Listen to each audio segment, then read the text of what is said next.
Michigan Lottery's own Beth McLeod.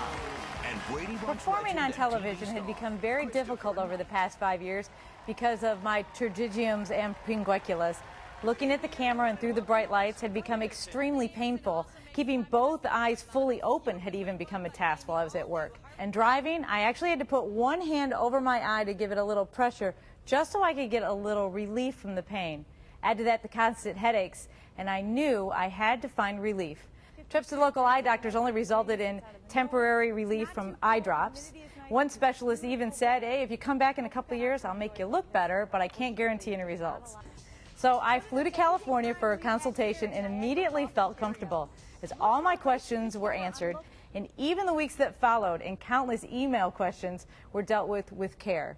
But there was some natural anxiety on my part, since this would be the first procedure of any sort for me. And this was more than 1,000 miles away from my home. Plus, it involved my eyes. My condition was so severe, only one eye could be done at a time. So the plan was to have one done and then go back a few months later and have the other one completed. I, of course, was apprehensive, and at first, Dr. H and his team really put me at ease. First came my right eye, and the procedure was exactly as promised, remarkably easy, and the discomfort that followed was nothing compared to the pain that I'd been living with.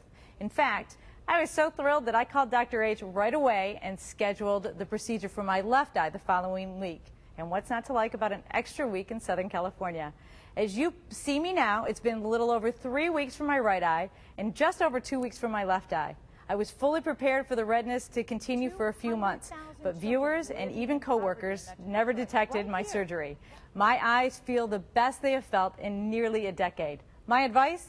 Ask Dr. Hovanesian and his staff any questions you can think of to help ease your mind. Then don't make the mistake I did by waiting.